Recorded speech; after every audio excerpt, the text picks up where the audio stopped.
Hai guys, selamat berjumpa kembali di channel novel populer viral yang keren ini.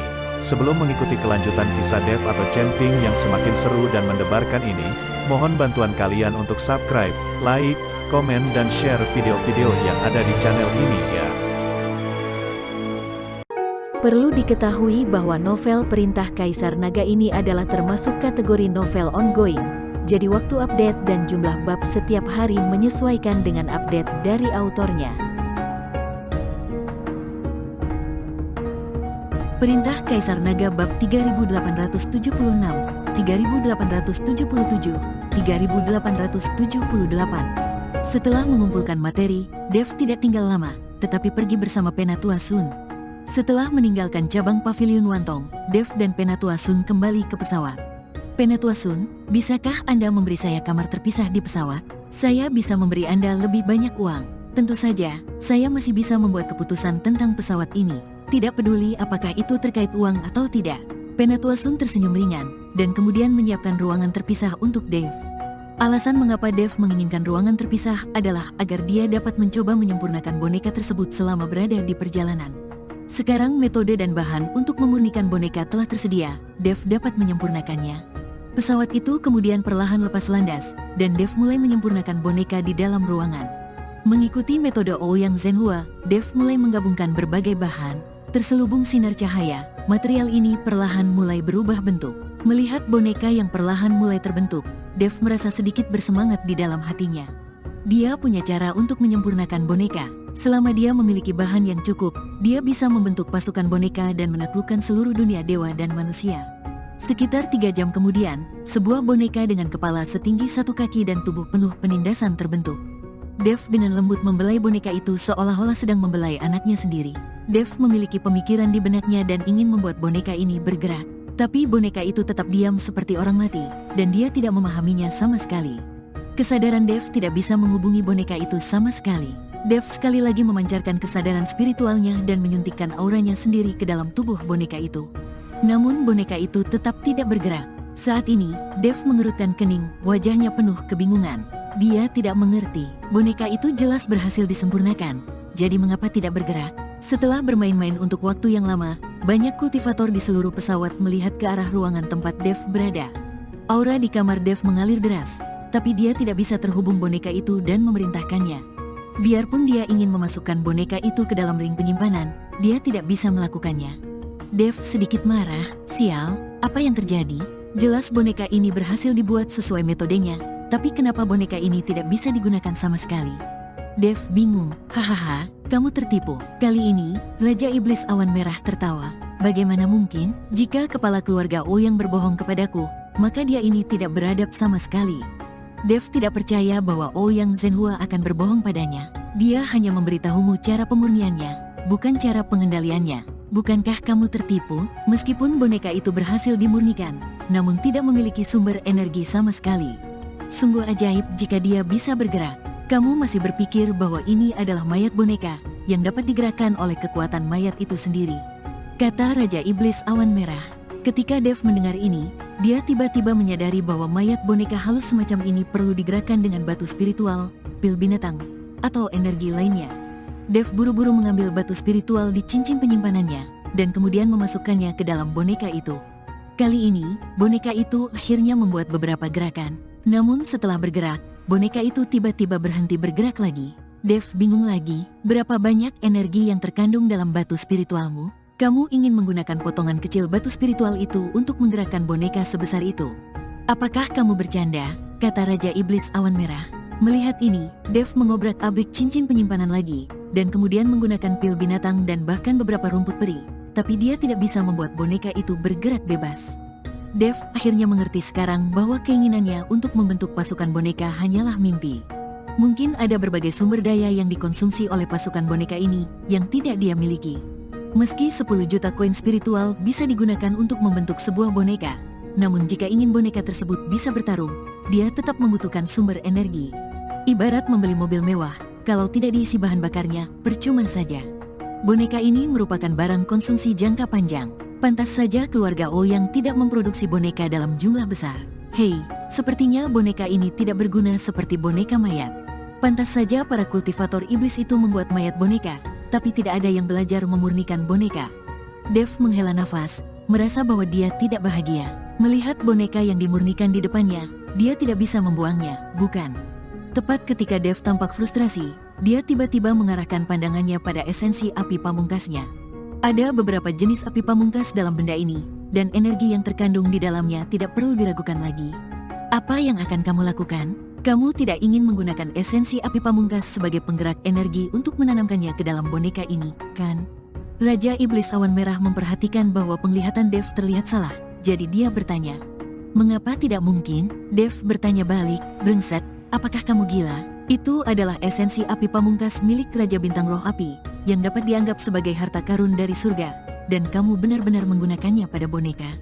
Jika Raja Bintang Roh Api mengetahui hal ini, apa yang akan dia pikirkan, kata Raja Iblis Awan Merah. Saya tahu benda ini sangat kuat, hanya dengan cara inilah boneka saya bisa menjadi kuat. Jika esensi api pamungkas ditambahkan ke dalamnya, boneka saya dapat mencapai alam Mahayana. Kemudian saya akan memiliki pengawal yang berada di alam Mahayana, dan esensi api pamungkas ini tidak akan hilang. Itu hanya digunakan pada boneka itu, dan dapat dihilangkan ketika saatnya tiba, kata Dev, dan kemudian dia meletakkan esensi api pamungkas ke dalam boneka itu. Dalam sekejap, aura menakutkan mulai menyebar, dan seluruh pesawat berguncang, membuat banyak kultivator bingung dan bertanya-tanya apa yang terjadi. Dan di mata boneka itu, nyala api berkobar, dan bahkan tubuhnya terbakar oleh nyala api, dan nyala api itu terus bergejolak.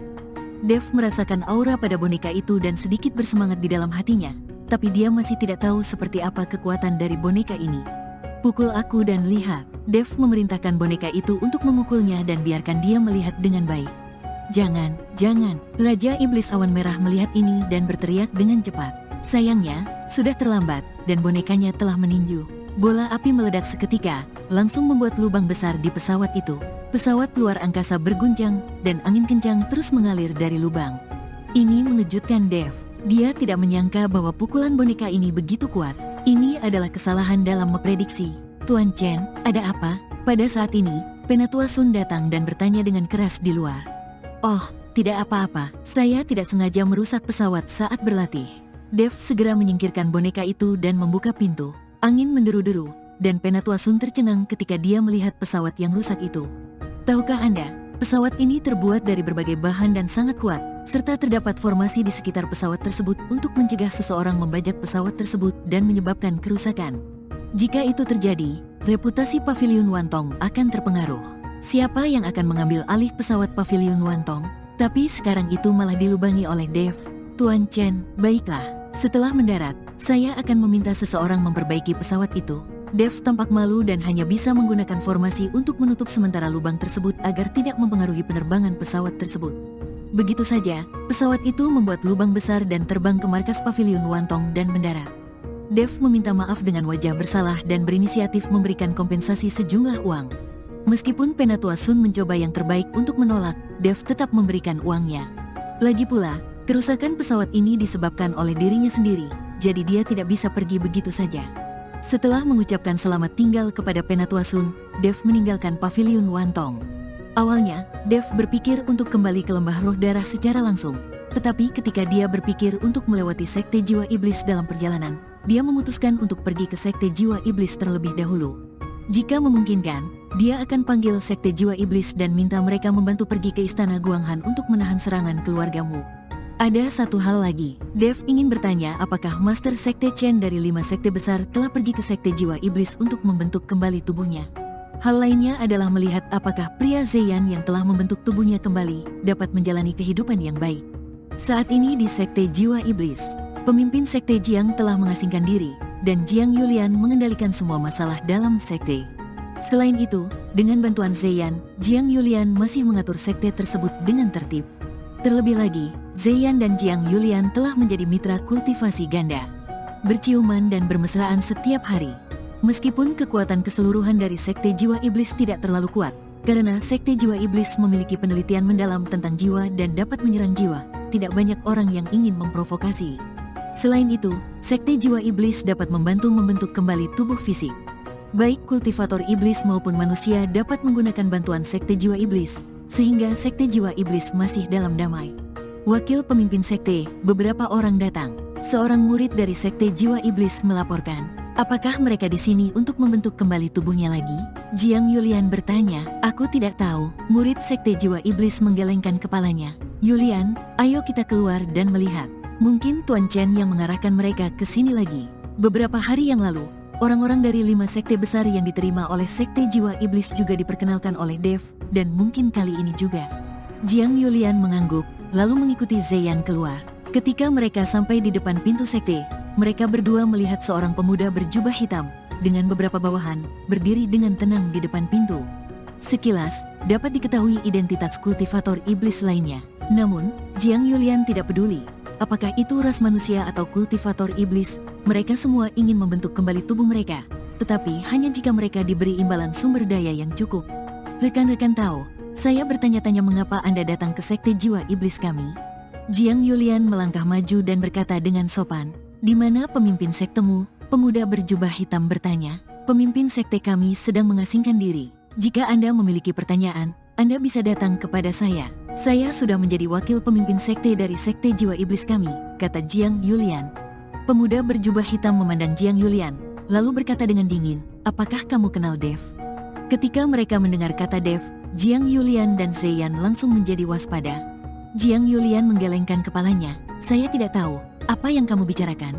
Jika kamu tidak di sini untuk membentuk kembali tubuhmu, maka aku tidak akan membantumu. Setelah mengatakan itu, Jiang Yulian dan Zeyan hendak pergi. Namun dia dihentikan oleh beberapa orang di belakang pemuda berjubah hitam. Melihat pemandangan ini, banyak murid dari sekte jiwa iblis berlari keluar satu demi satu. Mereka tahu orang-orang ini ada di sini untuk menimbulkan masalah. Pemuda berjubah hitam menghadapi puluhan murid sekte jiwa iblis, tapi dia tidak menunjukkan rasa takut atau panik sama sekali. Kami menyarankan Anda sekte jiwa iblis untuk lebih pintar. Kami adalah anggota aliansi penyegel iblis. Seseorang telah melihat sekte jiwa iblis Anda mengikuti Dev. Di mana Dev sekarang? Selama Anda memberitahu saya tidak perlu bertarung denganmu. Lagi pula, aliansi penyegel iblis kami tidak mau repot-repot berurusan dengan sekte kecil sepertimu, kata pemuda berjubah hitam. Jiang Yulian diliputi kepanikan ketika dia mendengar bahwa dia berasal dari aliansi penyegel iblis. Lagi pula, organisasi macam apa aliansi penyegel iblis itu? Dia tahu betul bahwa sekte jiwa iblis tidak memiliki kekuatan untuk bersaing dengan aliansi penyegel iblis. Mata Zeyan sedikit menyipit dan dia berkata, kamu berasal dari aliansi penyegel iblis, mengapa masih berpura-pura sekarang? Sebagai kultivator iblis, kamu ditekan oleh aliansi penyegel iblis, tetapi sekarang kamu setia kepada aliansi penyegel iblis. Kalian sungguh tidak tahu malu. Pemuda berjubah hitam tersenyum dingin dan berkata, kami bekerja sama. Tidak ada pertanyaan tentang kesetiaan. Yang perlu Anda lakukan hanyalah memberitahu keberadaan Dev. Jika tidak, hari ini akan menjadi hari peringatan kematian sekte jiwa iblis. Begitu pemuda berjubah hitam itu selesai berbicara, kekuatan tingkat ke-9-nya di alam kesengsaraan tiba-tiba meledak. Pada saat ini, semua orang di sekte jiwa iblis ditekan tanpa perlawanan sama sekali. Alam kesengsaraan tingkat ke-9 sudah tak tersentuh dan tak terhentikan bagi sekte jiwa iblis. Harus dikatakan bahwa kekuatan aliansi penyegel iblis ini memang menakutkan. Setiap kultivator iblis yang dikirim secara acak ternyata adalah alam kesengsaraan tingkat 9. Memikirkan jalan masa depan Dev, Zeyan menjadi khawatir tentang Dev. Bersambung.